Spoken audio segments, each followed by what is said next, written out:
तो सांग माने जदि आपण मानकर फेस रे एपरि भाबरे कला दाग होईची किंबा आपण मानक फेस ग्लो करनी किंबा आपण फेस मुचा कुचा हे गलानी फेस नुआ हाथ गोड़ मुह पाद आपण मानकर बॉडी जदि आपण मानकर किछि स्किन प्रॉब्लम हो जेमति मुचा कुचा हो किंबा कला पड़ी जिबा स्किन बहुत रुखा सुखा देखा जिबा ग्लेज न आसीबा ताले आज रो वीडियो देखंतु माजी बहुत सुंदर टिप्स टे घरोई उपाय रे आपण माने स्किन को किपरि ग्लो करि परिबे बहुत सुंदर टिप्स टे शेयर करजी ता सहित स्किन रे जत्ते भी पुराना कला दाग थाउ चुटकी रे आराम से गायब हो जिवो। तो से प्रथम कौन करिया पड़ो ना छोट गोटे पटाटो आलू नहीं जी आपण मैंने आलू को भल भाव में सफा करने जेहेतु आलूटार टी माटी फाटी लगी था प्रथम भल भाव में सफा करने सफा कर सारापर एमती ग्रेटर साहाय्य आपण मैंने ग्रेट करने देखूँ जदि आपण मैंने चाहिए भी या छोट छोट पीस करके ग्राइंडिंग कर नहीं पारे किंतु छोट आलूटा आपण मैंने ग्रेट करने बहुत इजी हम जदि ग्रेटर घरे अच्छी एमती आपण मैंने ग्रेट करनी देखो ये टाइप ग्रेट कर सारापर सब गोटे जगह को आपण मैंने देदेवे दे सारा पर कौन करेंगे ना आमर एथरू जो आलूर जूसटा बाहर करने पड़ो ता सहित आपण मैंने देखिए आलूरे बहुत अधिक मात्रा स्टार्च थाए सब आलूरे ही अधिक स्टार्च थाए तो से आप हल्का पानी देवे बेसी ना हल्का टिके पानी देवे 2-3 चामच हबर देकी भल भाव आलूटा को धोई ने धोईकी आपण मैंने माने भल भाव गोले ने गोले सारिकी एमती हाथ में धरिकी चिपुड़ी देवे जदि पारे आपण मैंने गोटे कटन कपड़ा नहीं जाए कटन कपड़े सब आलू पानी सह सब ढाली देकी आ गोटे गिनारे ताकू कौन करें ऊपर कटन कपड़ा दे देते भल भाव में चिपुड़ी ने चिपुड़ी ने भी हम तो आपण मैंने एमती भी करने हम कारण पुणी कपड़ा धोइबा ये सब बहुत टाइम टेकिंग जोटा सर्टकट मेथड समस्त पाखे टाइम रे अभाव तो समस्ते चाहती किसी ना किसी टाइम सेविंग करने तो एमती प्रोसेस रे कले आपण मानकु इजिली हो पार तो कहीं पुणी कटन कपड़ा देवे ताकू सफा कर बहुत समय लगे तो यहपरी भाव में कर सारापर रखी ने आपण मैंने तो आपण मैंने 1 मिनिट कि आधा मिनिट पाखापाखि 30 सेकेंड पाखापाखि रखी ने रखी सारे किपरि भाव में ऊपर जो पानीटा थी सब काढ़ी ने आउ तले जो स्टार्चटा पड़ी रही एमती ह्वाइट रो आपण मैंने नहीं जाए यहीटा ही आपण मानकर स्किन रु बहुत शीघ्र कला दाग दूरेबारे साहाय्य करिवो। तो देखो दे सारा पर आपण मैंने नेबे कॉफी भल ब्रांड आपण मैंने कॉफी पाउडर टिके नहीं जिवे बेसी नहीं हल्का आधा चामच पाखापाखि ये देदेवे कॉफी पाउडर क्वांटिटी हिसाब से ये 1 चामच माने आलूर स्टार्च रे आपण मैंने आधा चामच देवे कॉफी पाउडर तापर 1 चामच पाखापाखि देवे दही तो देखो 1 चामच पाखापाखि दही ने तापर आपण मैंने ये कौन ऐड करेंगे तो ये 3टा जिनस को आपण मैंने नहीं सारापर आपण मैंने तेल ये देवे नड़िया तेल यहाँ प्योर नड़िया तेल से कलरटा टिके अधिक ये देखा तो आपण मानकर जदि ड्राई स्किन ताले आपण मैंने ऑयल एथरे ऐड करेंगे जदि ऑयली स्किन ताले स्किप करेंगे जदि भी चाहिए आपण मैंने ऑयल फेस रे लगाउछंती ताले आपण मैंने एथरे ऐड करि पारिबे किंतु मु सजेस्ट करिवि ऑयली स्किन जो मानकर से माने टिके स्किप करंतु ड्राई स्किन जो मानकर से माने निहाती 2-4 ड्रॉप पाखापाखि आपण मैंने एथरे नड़िया तेल को ऐड करंतु देई सारिकी भल भाव रे टिके आगो प्रथमे गोळे नेबे एठी देखंतु दहीटा जेहेतु टिके माने बहलिया दहीटा थिला तो सेति पई टिके गोळेबा को ये होची आपण माने चाहिए हाथ साहाय्य रे भी भल भाव रे एथरे गोळे नेबे याकू गोळे सारला परे आपण माने एथरे ऐड करिवे मुल्तानी माटी जगह आपण माने कोन नेबे प्राय समस्त तो मुल्तानी माटी रखी न थांती तो आपण माने कोन करिवे या जगह बेसन नहीं पारिबे नहीं तो आपण माने चाउल चूना नहीं पारिबे नहीं तो अटा नहीं पारिबे जो एई 3-4टा जहाँ कहली आपण पाखे जोटा भी अवेलेबल थो आपण माने 1 चामच सेटा ऐड कर दे पारे बेसन हो अटा हो किंबा चाउल चूना हो तो एक देगी भल भाव आपण माने गोळे नेबे गोळे सारला परे एबे कोन करिवे आ गोटे गिना नहीं आसीबे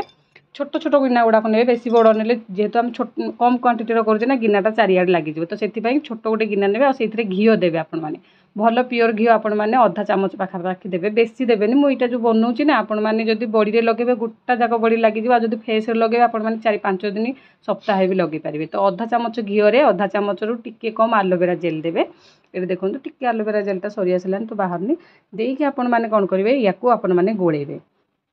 आ बहुत जोरे या पूरा फास्ट हाथ करके या फेंटे जिते भल भाव में फेंटे ना आपण मानकर क्रीमटा से भल स्मूथ हम आउ जो आमर रहा घी एलोवेरा जेल से गोटे क्रीम रे परिणत जो व्हाइट हो पूरा आपण मैंने जदि बनइबे ताले जानीपारे तो या जोर जोर चामच साहाय्य आपण मैंने एमती फेंटी नेबे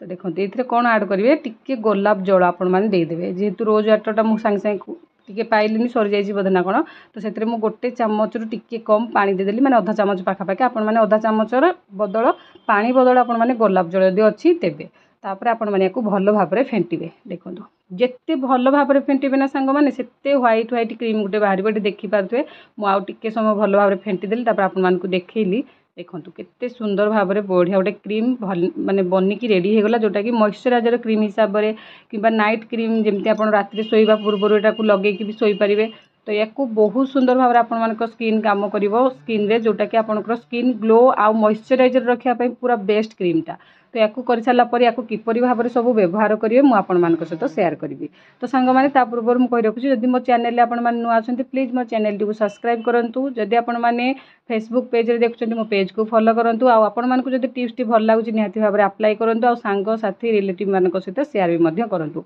आपण मैंने क्यों एरिया देखुं कमेंट करने जमार भी भूलें। तो ये देखो मो हाथ में लगे आपको देखुचे यहाँ मुझे जहाँ भी बनइले आपने बॉडी माने जमती फेस हो हाथ पाद मुँह जो कौन स्किन आप लगे पारे। देखो या कौन करेंगे हल्का नहीं जाए आउ स्किन को भल भाव में प्रथम क्लीन करने जेकोसी फेस वाश हो कि आपने रोज वाटर कि कंचा क्षीर माने स्किन को क्लीन करने।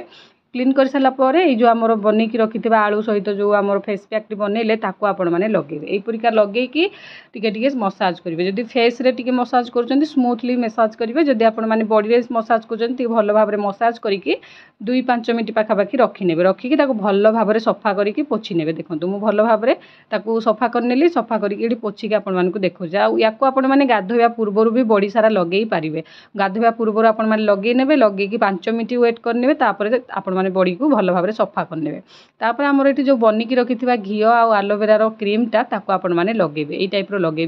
लगेले कौन हम कि आपड़ी ऑयली वाला स्किन कथा मुझे फेस रे लगे कि आपणकर बॉडी रे लगे बहुत सुंदर भाव में मॉइस्चराइजर रहा सहित आप ड्राई स्किन वाला भी लगे पारे कॉम्बिनेशन स्किन वाला भी लगे पारे सेंसिटिव स्किन वाला भी लगे पारे ऑल टाइप स्किन वाला आपने या व्यवहार करेंगे। किंतु जो मानकर एक्सट्रा ऑयल रिलीज हो फेस रू तो से टिके फेस रे लगाई अवॉइड करूँ ना बॉडी रे आपने लगे पारे कारण बॉडीटा मॉइस्चराइजर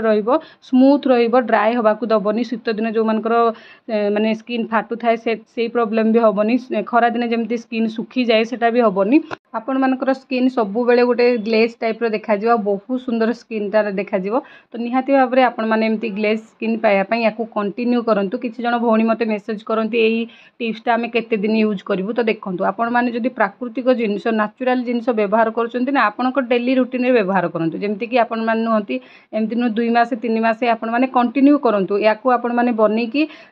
आपण मैंने जदि जो घी आउ आलोवेरा जो बनईकी आपण मैंने रखिपारे माने मासे पर्यंत भी रखिपारे किसी भी खराब हेनी। सहित जो मु आलू आउ कॉफी पाउडर सहित दही मुल्तानी माटी जो फेस पैक टी बनइली आपण मैंने सप्ताह 2-3 थर निहाती फेस रे अप्लाई करूँ माने 2-3 दिन रे थरे निहाती अप्लाई करूँ। यहीपरि भाव में जदि किछि दिन आपण मैंने व्यवहार करेंगे ना देखिपारे आपण मैंने निजे निजे डिफरेन्स कौन हो आपंकर स्किन सहित या आपण मैंने कंटिन्यू रखिले आपण मानकर बयस थिबा पर्यंत भी आपण मैंने बंची थिबा पर्यंत भी सुंदर देखा जिवे ग्लेज करिवे आपनकर स्किन आ बहुत जेमती थाए ना किछि जण तांको स्किन रू जना पड़ जाए नहीं कि सेमानकर एज केते तो सही टाइप बहुत एज रे भी आपण मैंने कम एज परिका देखा जिवे आ सेति पई आपण मानकु कष्ट तो करिया पड़िबो या डेली रूटीन रे व्यवहार करिया पड़िबो। तो आपण मानकु आशा करछि वीडियोटी भल लागितबो निहाती भाबरे या व्यवहार करंतु आ समस्त सुंदर देखा जानते। रखुछि नमस्कार जय जगन्नाथ।